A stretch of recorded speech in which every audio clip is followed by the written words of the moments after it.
And with that, we should move to the season 3 finale of Superman and Lois, which was jaw-dropping, amazing, epic. Like, it's just, I couldn't even go to the Gotham Knights series finale. I had to turn the TV off because my mind was just processing what had just happened on our screen. It was one of the best finales I've ever seen on TV, period.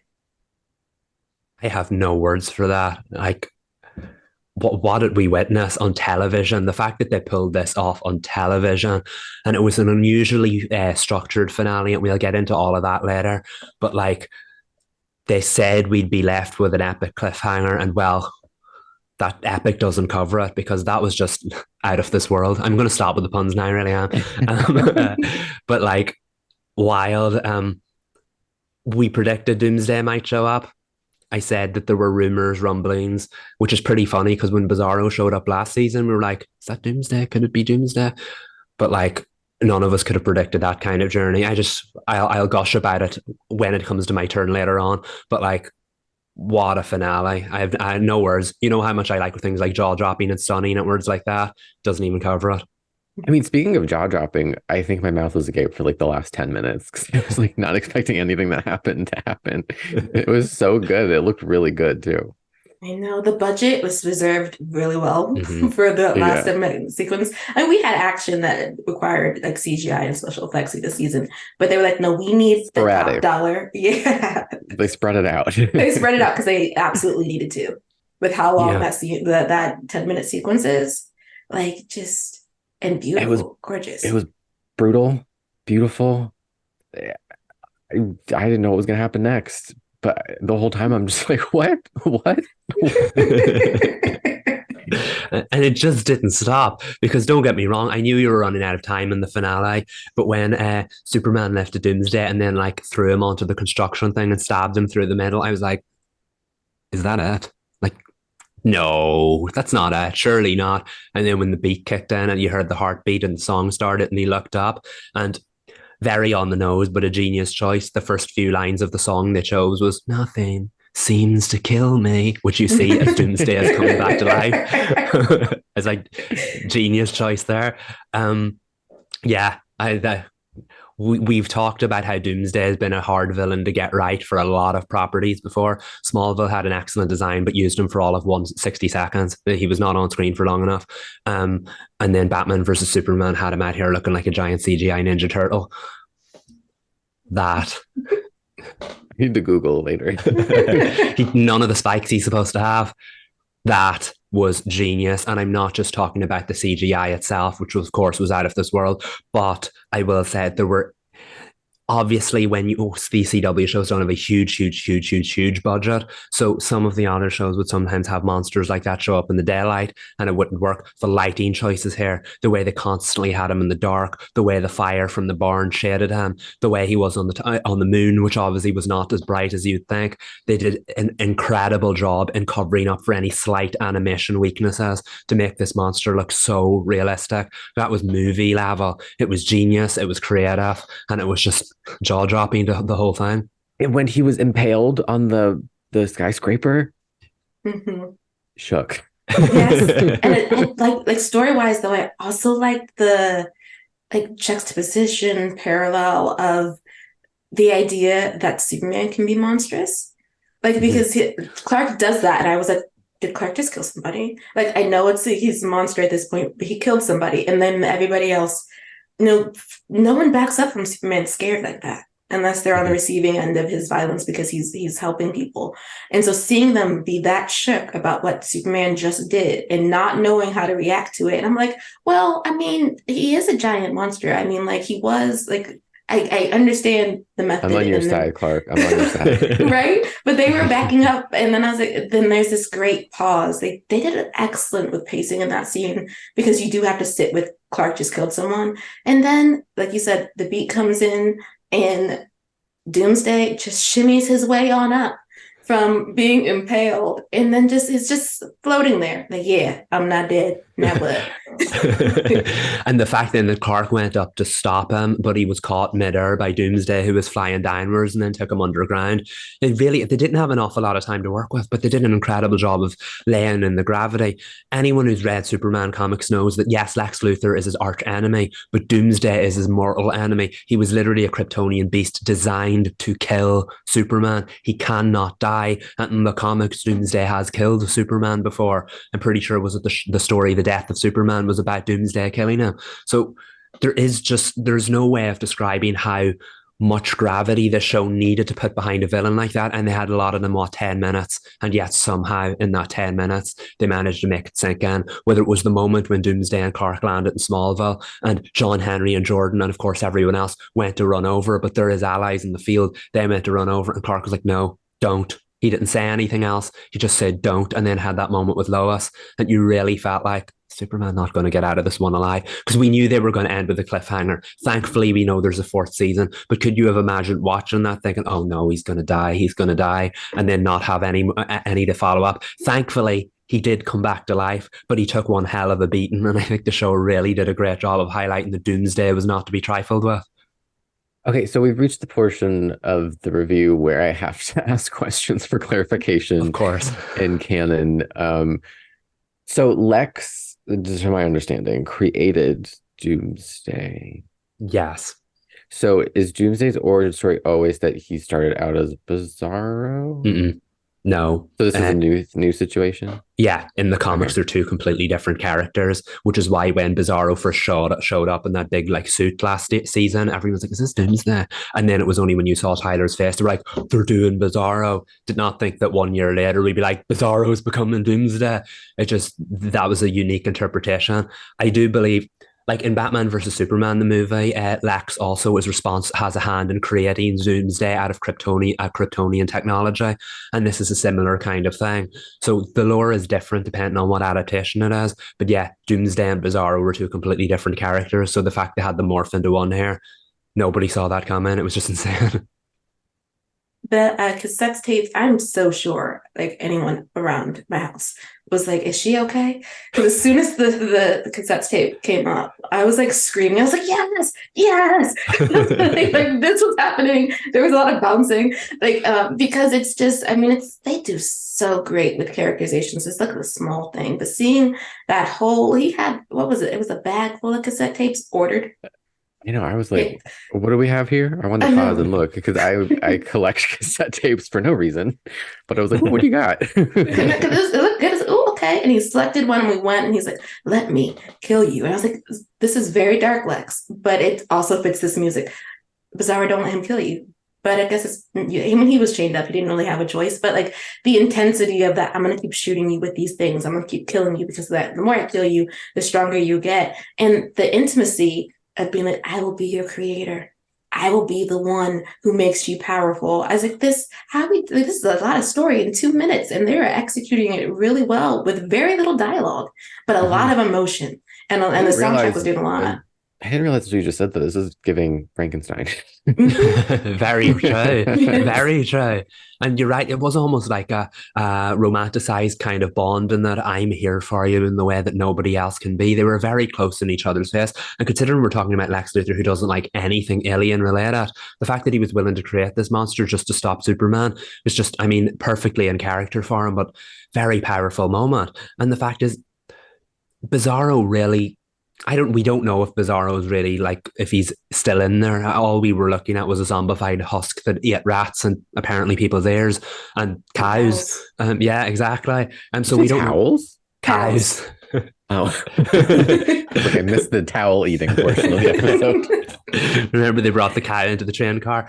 But yeah, is Bizarro still there? Is it just a zombified husk? Because even when we did see Doomsday in the end, Superman was like, what has he done to you? Like, he recognized it. I have to say, that was unique on the show. The fact that you still had the back to front S on seared into his skin because of obviously all the damage he took. That was incredible because Doomsday doesn't usually have that. But the fact is, Bizarro came back from every death. So that's how he made Doomsday the ultimate killing machine. I'm surprised he didn't think of stabbing him, because obviously that's what Clark ended up doing on the building. But when that's the way to make Doomsday unstoppable. You kill him that way, and he can't die that way again. So that's what Lex did. He killed him every possible way. That's why when he tried drowning him as well. That's why when Doomsday took Clark into the water, you saw Clark struggling for oxygen, but Doomsday wasn't struggling for oxygen because he'd already been killed that way, so he couldn't be killed again. Now that Clark stabbed him through the building, he can't be killed that way again either. This beast is unstoppable. Yes, Clark can still go toe to toe with him, but he can't subdue him, which is why I think it's incredibly terrifying, because we know the Superman has a family. We know that once he finishes his day at work, he goes back home. If you can't do that with an enemy, when does it all end? Because Superman can be killed. It just takes a beast like Doomsday to do it. So I thought ending on that scene, like I said, they had 10 minutes to do that, and they pulled it off dramatically well. Incredible. Is fire in play? Can we burn Bizarro, or not Bizarro, Doomsday?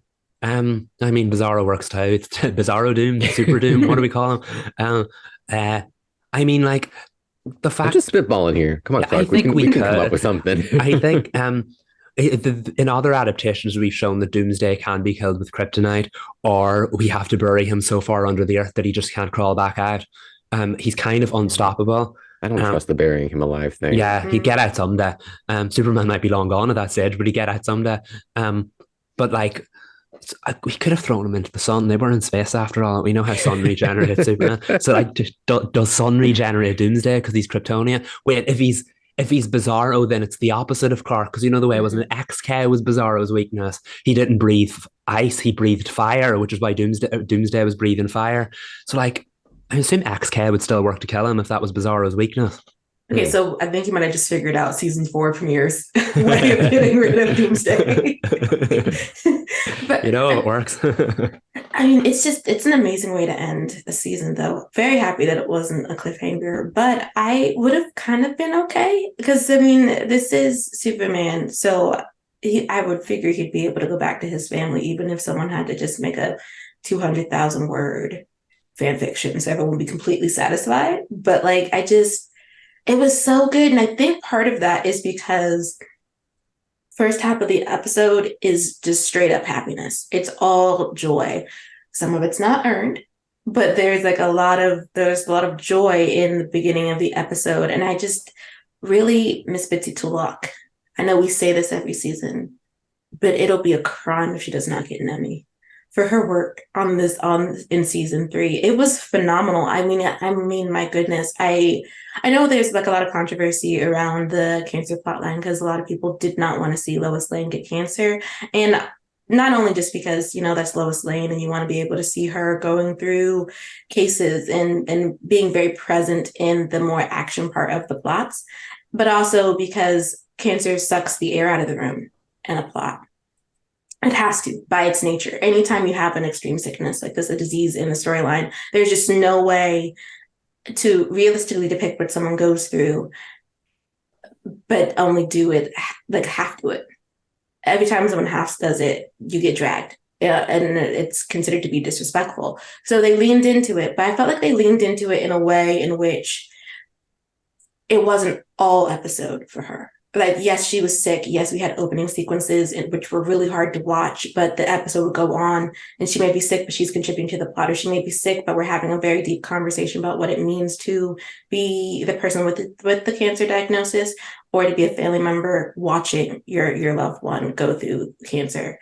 So I thought it was really well done. I think we all have different opinions on that, or different perspectives when it comes to what they wanted to see on screen. But at the end of the day, to me, however you feel about the writing of it, Bitsy acted her behind off.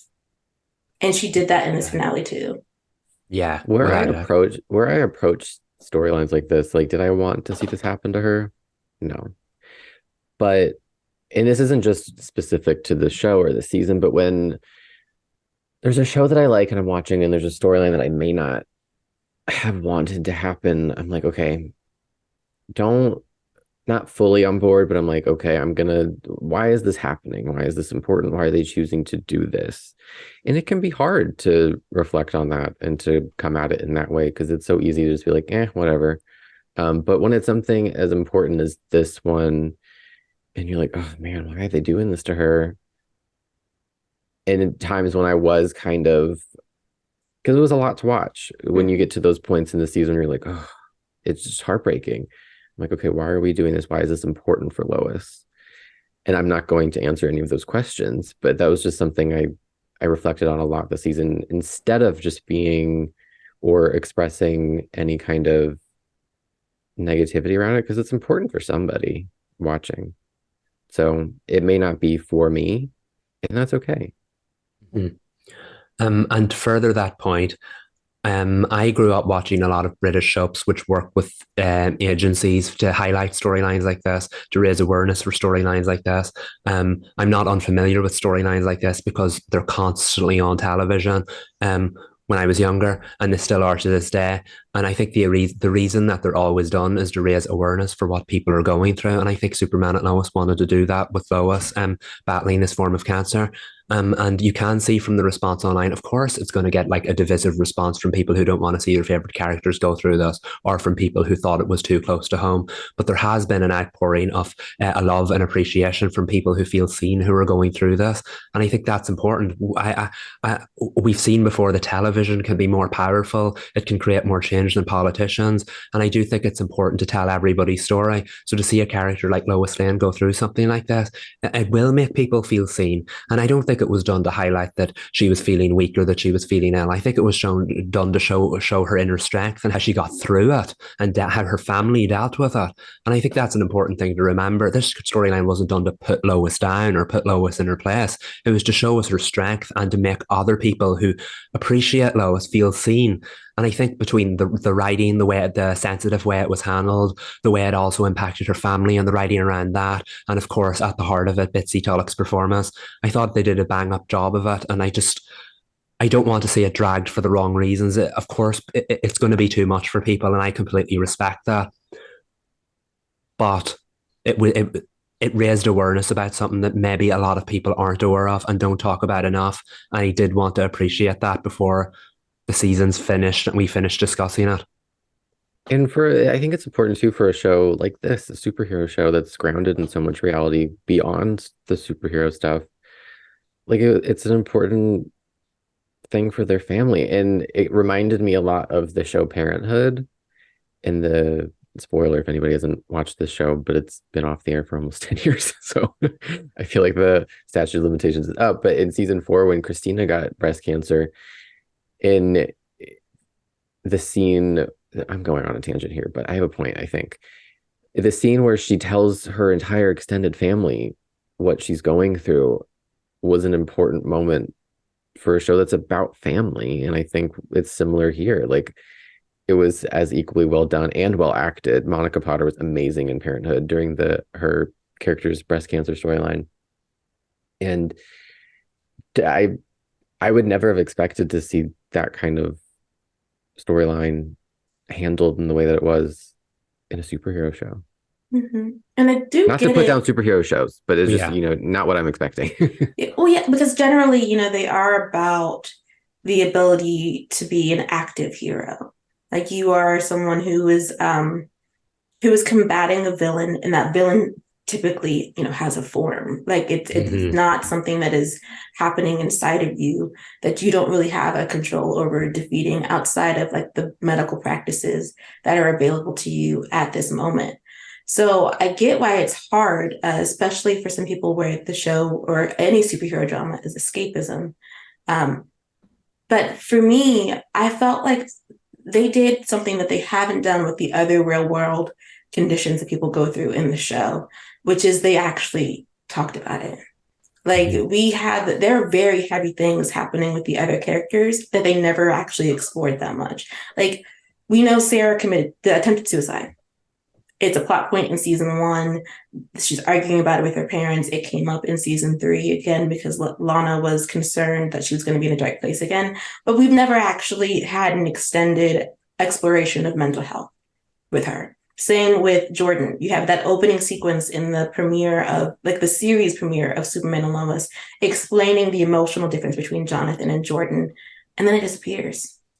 So, like, in this case, this is like the only time in which they really sat with the ways in which we are dealing with heavy things throughout life. and that Mhm. it makes you think about your mortality. It makes you think about the things that you wanted to achieve. It also, opens you up in a way to conversations and people that you never had before. So I appreciated though that the finale, the season 3 finale, that Lois, having gone through all of that, having gone through her double mastectomy and had some body issues because of it beforehand and then afterwards, when she had to learn to accept where she is in her body now, for her to be happy through like a consistently happy, like not just through having a loving conversation with those in her life, but the entire way through, with exception to when Clark landed with Doomsday. But the majority of the entire way through, she's happy. Like she's back at it at the Smallville Gazette. RIP to the judge. Sorry about you, but like Lois went to Metropolis. Like we left Smallville. She hadn't done that all season. And Italy, they took a In Italy, vacay. yeah, right. That scene was really powerful to me because Lois was being really vulnerable. Like she was scared to how do I want to word this? I'll just leave it. She was scared to be vulnerable, even though that's her husband. And the way that he looked her in the eyes for like 98% of the time, I don't have words. I'm without words. Right. There's so much love in Clark and Lois's relationship that was apparent in the previous seasons, but was truly like highlighted in this season. And that culminating full circle moment between them that like is akin to the season 3 premiere. And then them being in that same place, like getting back to that same place emotionally. I was like, okay, work, do it. Because it was beautiful. Thinking about it kind of makes me cry. Like I just get like a little misty about it because I think that is something that people do need to see. Like that the ways in which illness can affect how you see yourself and affect your relationship, but to also have like representation of that relationship still being strong and having a bond and being able to be vulnerable as the person who was ill, and being also to be vulnerable as the person who has to see your loved one struggling like that, and to get to a place where you want to be intimate with each other again, that you want to have that connection. I don't, who else is doing it like Lois? I don't really know. I don't think there is anybody right now doing it like them. They are, I know I say this like every time they have a good scene, but they are honestly relationship goals. Like it is just like they are the representation of love. I know Barry is the love paragon, but I think we might have changed that if Clark and Lois were actually in the Arrowverse. Yeah, it's just incredible. Like without that, Clark Kent and Lois Lane is one of the greatest couples in comic book movie history. But this representation of them might be the best portrayal we've ever seen. Tyler and Bitsy's chemistry is just incredible. That scene was so beautiful. The love between them, you can just feel in a few short seconds. And of course, it was such a powerful moment for Lois. And one thing I did really appreciate about the finale was that it kind of felt like a premiere. You know, when the premiere, everybody's so giddy and happy, coming off the back of summer or whatever it was that made them take the break in the story first. We saw that even in this season premiere, everybody was kind of in a good place. We got to see all of that again. Clark and Lois were ready for a holiday in Italy with the family, and they had that hilarious scene where the boys were like, "How do you know about Tal's Villa in Italy?" And they're like, "From the lawyers, DOD, the lawyers at the DOD." That was just hilarious. Like they'd been caught out. I love seeing everyone happy, and it's such a weird feeling to see it at the start of a finale because you're like, "Oh no, where are we going here?" And of course, we did get there in the end. But like they did such a good job with that I would have watched that finale with Clark and Lois being happy for 40 minutes and not been disappointed. Don't get me wrong, I was raving about Doomsday, but like 40 minutes of them being happy would have been a lovely culmination of the season. And what we got was a strong culmination as well because they deserved those moments to be happy. And it was just so nice to watch. This was a small detail, but I took note of it. He didn't have his glasses on when they were in Italy. Yeah. No. Isn't that lovely? Yeah, no. Like the choice there. I don't know how to like describe the choice. Like why I feel like I know the reason why they did that, but I don't know how to put that into words other than to connect back to vulnerability. Mm-hmm. Wait, okay, I'm gonna ask another question. I didn't consider it. Does Clark need the glasses, or are they just like disguise? They're just Do we know if they're disguise. oh, no prescription 20? I figured Superman would have 2020. I don't think Born with it's LASIK. I don't think it's ever explained. I think in Supergirl they try to explain it away that the reason they gave her the glasses was to prevent her X-ray vision from kicking in all the time. So it was like laced with something so that she could be human when she was wearing them. And then so whenever she does the X-ray vision, she goes like that. And you see Clark doing that from time to time as well. But they never really explained whether he benefits from powers in the glasses, whether it dampens his powers or anything. But I don't think it is. You see him speeding off with the glasses on all the time. He runs off here, there, and everywhere. I think it's just for a disguise. And I know in 2023, it's not really a disguise. You're not telling me that the smartest man in the world, Lex Luthor, looks at Clark Kent and is like, he looks completely different from Superman. You look but familiar. Can't put my finger. he did like this Clark doesn't even change his hairstyle because obviously the more traditional Superman had the wee S drop, but the wee curl. But I know David's gonna have that curl. He is gonna have it, and I can't wait to say it. Sure. There is that shot of him from the politician in the dressing gown, and it's right there. He's I can't wait to see that.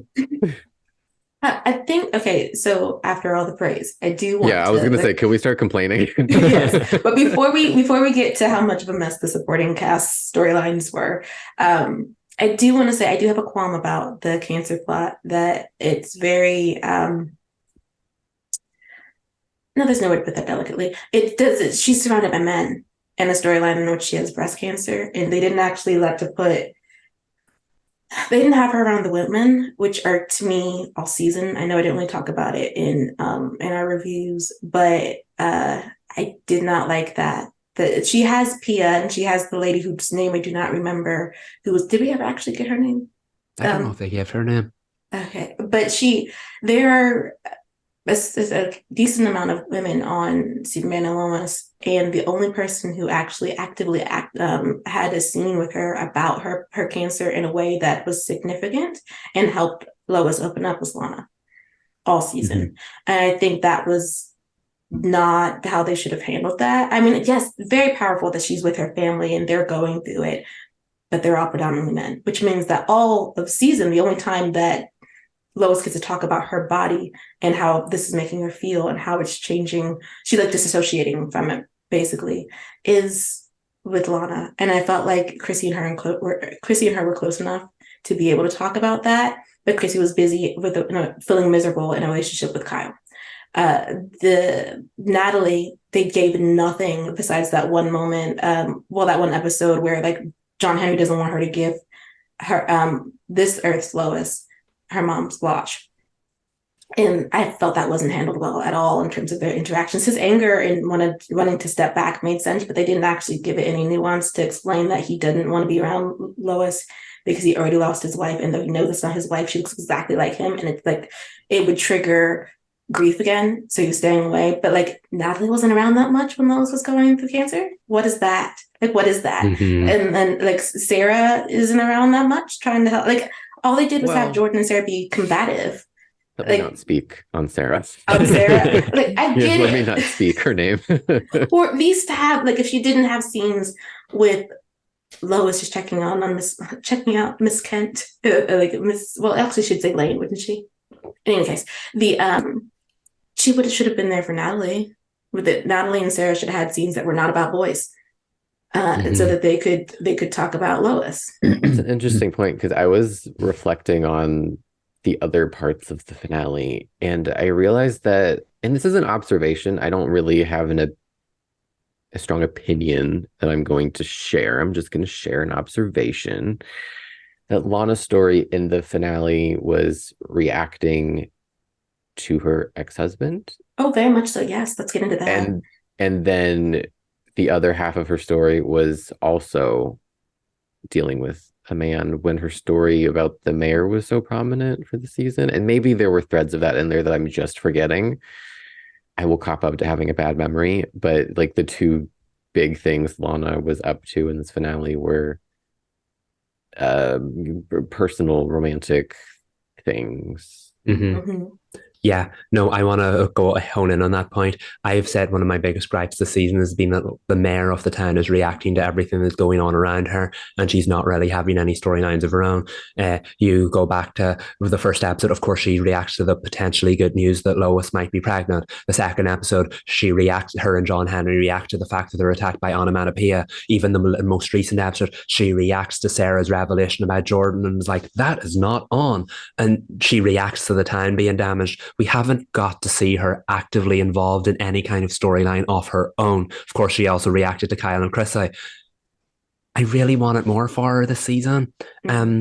Because the show doesn't treat her as one of the Cushings or the town mayor. You saw how important it was to Clark to reveal a secret to her and her alone last season. Lana Lang is a big part of the Superman lore. I feel like she spent all season kind of reacting.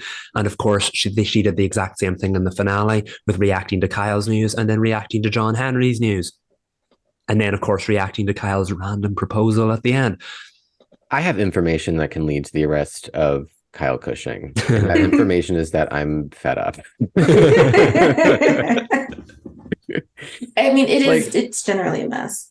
The scene, I want to say second act, where Kyle comes to Lana and reveals the pregnancy. It had to be second act because first act was them Chrissy waking up and being in bed, and that whole scene that I tuned out of and found out on Twitter that she's pregnant. But the scene where it's the Cushing family was a full episode. There was so much to unpack between reactions, the information that was announced, Kyle's means of sharing this information with the three women in his life who prior to the season had been the most important to him. I don't know. It was a lot to untangle, and I'm still like untangling who reacted in what way and if that tracks. One person in particular, I was surprised at. She never ceases to, throw me with how she moves through this series, and I shall not name unless you guys want to say it for me, because I feel like I'm dragging her to the up and down this podcast, and I feel bad. Oh, well, I'll just say it, Sarah. Love her. Rebel girl. Reaction did not fit. It felt very much like the plot coming into play and not character when it came to how that was all handled with the Cushings, because very much the theme of the beginning part of the episode is joy. So we cannot have the Cushings upset, even though it would make sense for the Cushings to be upset.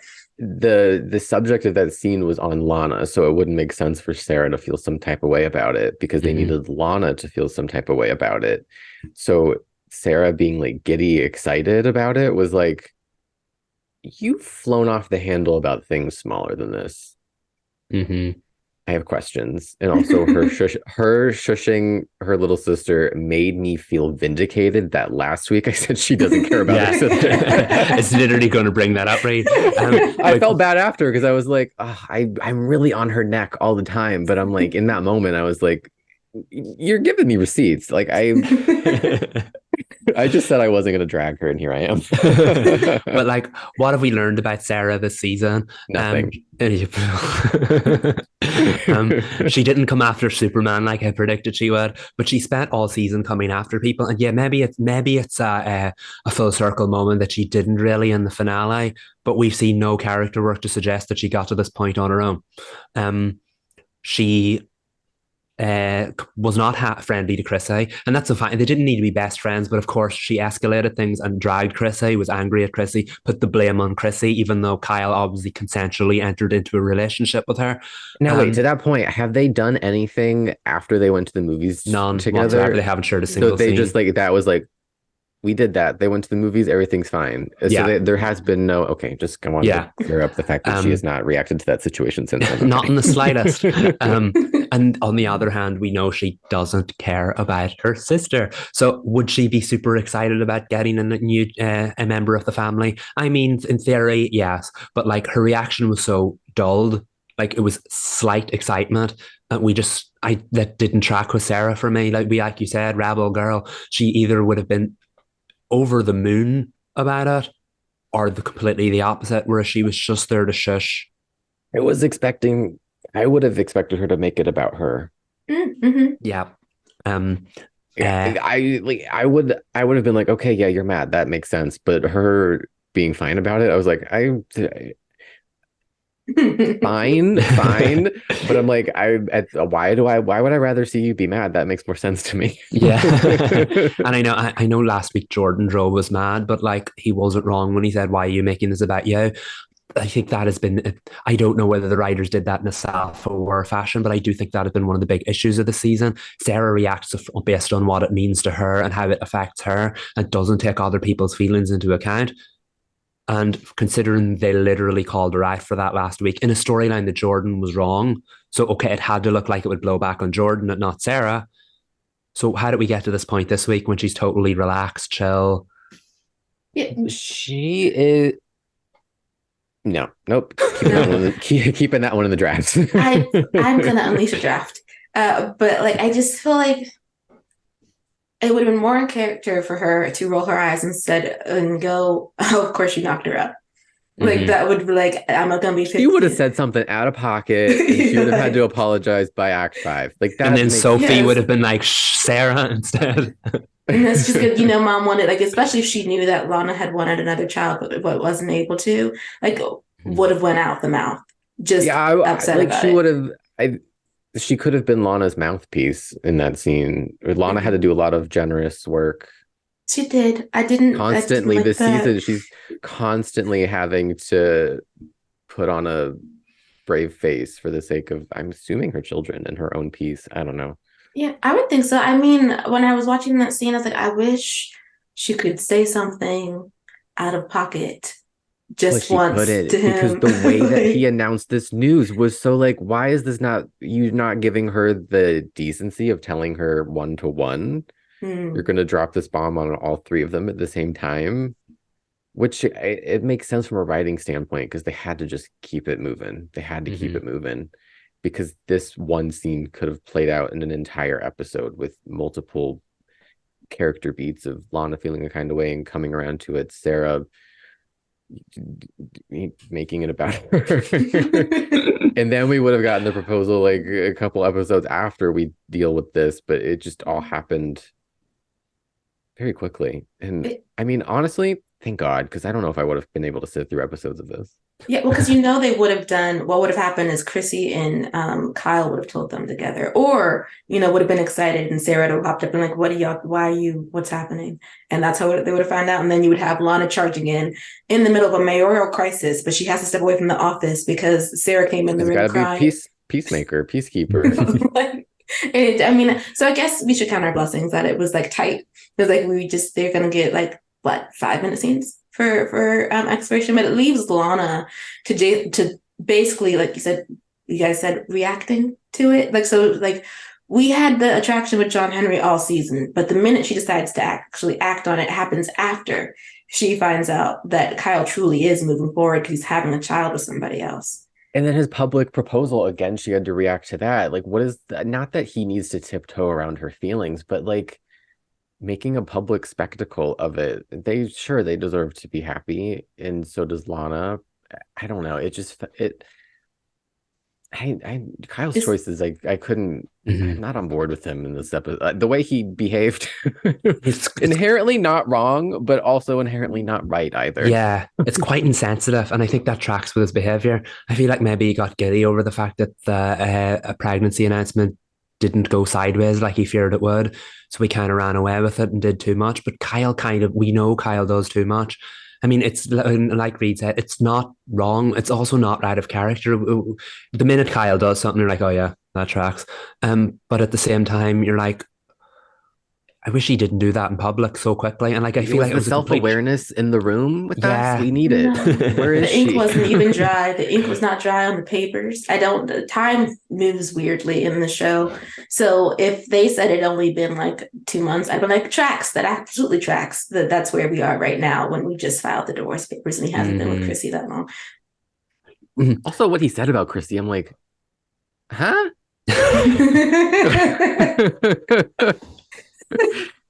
Like romantic, sure, but I'm like, that's not what we saw. I was like, what, did we see this, or we just in the heat of the moment, sir? She was miserable all season for her choices. But sure. Literally, the last time we saw them, he was dragging her for not telling her the truth about Superman, and I'm like, come on. Yeah, I haven't been on board with that relationship. We literally said in the premiere, when they shared that scene in the kitchen together, like, know where this is going. I feel like it's just been kind of predictable ever since. They've had every boring, typical, bland beat. They've been miserable. They've been shedding. They've been keeping secrets. And it hasn't exactly been compelling. And I mean, like, the show does compelling stories so well, but this one was just bottom of the heap by the numbers. A coupling of convenience that went so far off the rails. Just really and truly, when I watched the sequence, I was like, y'all aren't beating the soap opera allegations in this episode. I see. Like, it's just my goodness. But like, if there was one relationship I wanted to work out, it was Papa Lane, and not necessarily Gretchen, but a relationship period that he wanted to be in. He got to be happy and tell his grandchildren for like 10 seconds that he had found someone. By the way, I love that he called Natalie his granddaughter. We're there, we're here. She's like fully in the circle in the way that she wanted to be. Beautiful. Mm-hmm. I was like, oh, he has a girlfriend. He's going to move away. That makes sense for season 4. And then as soon as they stepped in that alley, I'm like, not quite. But I did have a bone to pick with him because like he got on Clark's back again about Jordan. I'm like, pick one. Like, are you is Clark not doing enough, or is he doing too much? You got to decide. Mm-hmm. Constantly throwing mixed signals at my man, and I'm like, we need some consistency, sir. I think that's one of those situations where they let the time jump work overtime. We did find out it had been 20 something, 30 something days since Lack showed up on the porch. Yeah, so maybe they were trying to get across that Sam had changed his mind, and then he was like, okay, you were right to be hard on Jordan, but this has gone on too long. But I know anything Clark does, he's like, I'm like, stop. He's doing his best. The advice, I get he wants to give advice, but you're right, it's always contradictory. It's always the opposite of what Clark's doing, even if he's following that advice. But I agree, it was nice to see Sam happy. It was nice to see him at peace, more relaxed. But guys, what if that's the last time we ever see him? Like, just disappeared in the alleyway. You know what I mean? Everything's going to happen off screen. And we don't know what actually happened. All we know is that they took care of him and that they have his ELT to call Superman. What does take care of him mean? Like, I presume dead. Doing enough, though. Don't kill her father. What happened? Oh, I said Lois has been through enough, though. Oh, yeah. Don't kill her father. Yeah, no, 100%. Maybe he'll be presumed dead, and then we'll find out like season 4, episode 10. JK, here he is. Maybe. Well, what I need at least is like an index card with some scratchy writing, like, daughter, I'm fine, or darling, I'm fine. I'm just like, and all like the Hawaiian shirts are gone. Like, he's like, but I'm on the run. I'll contact you later. Wasn't it early season 2 when he finally retired? They had that scene of him on the green screen water out on the boat, and he was like, I'm having the time of my life. Just do that. They're not low commitment there. I hope that's not the last time we see him. I know Sam's been a bit of a contradictory character, but the multiple generations of Lane adds such a family vibe to the show, like Parenthood or something like that. It's going to be hard without him in general, but I don't want to lose him completely, especially not if he's killed off. That would be awful. Save him, even if it's off screen. Someone go find him. It means, wait, he's the head of the freaking DOD. The U.S. government should be like really launching an investigation. Season 4 will start with a 6-month time jump. Clark will still be battling Doomsday in space, and we'll still not have found Sam then. But Clark can't he just listen really hard to see if he can hear him? Yeah. Not in space, right? Like he's too far away. I mean, he's on. Yeah. What is that? 90 million miles? when he comes home, I'm assuming Clark's gonna. Oh, okay, yes. Yeah, return home at some point. Although he couldn't hear Lex throughout those 30 days, even though he was in that train station. Is it soundproof? I don't know. But yeah, unless they're holding Sam there, maybe you won't find him. I don't know. But it's going to be interesting to see how they write him out, especially with all the supporting characters as well.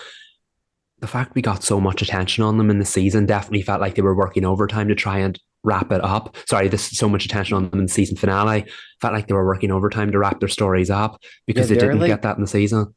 Yeah, there's like you could see how the way these stories go, how they could be written off. Say that quietly. Yeah, but also it felt weirdly like we were building towards a Metropolis season anyway, though. Yeah. Yeah.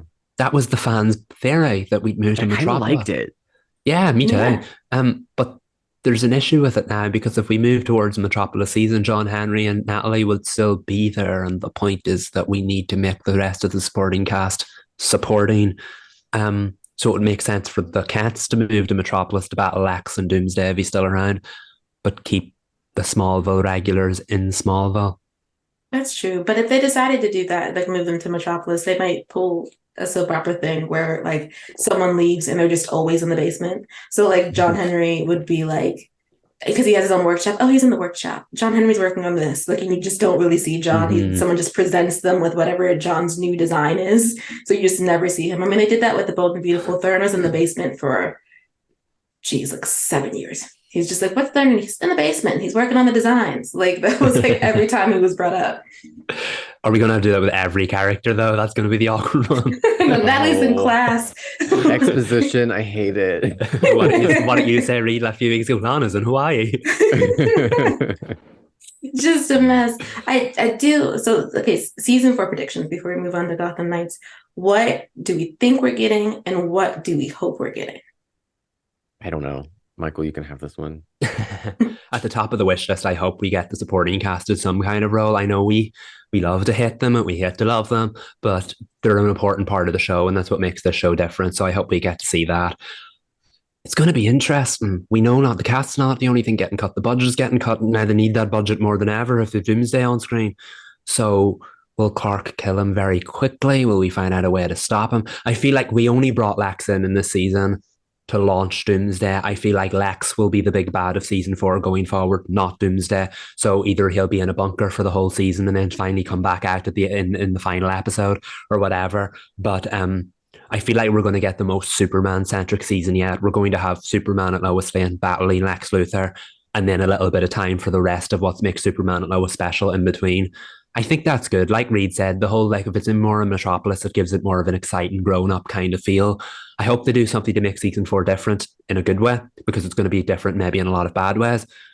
But I feel like this could be the most Superman movie-like season we see yet, and that's quite exciting. I just hope it maintains the heart. It gives Lois a lot to do. It gives the boys a lot to do.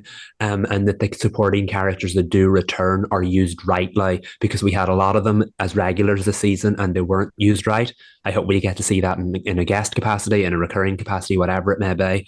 But after that finale, I could not be more excited for season 4, and the wait is going to be a painful one. Very, very painful. Oh my goodness. I have on my wish list what I want, and it's based off this line that Lex said to Clark before Doomsday rocked his whole life.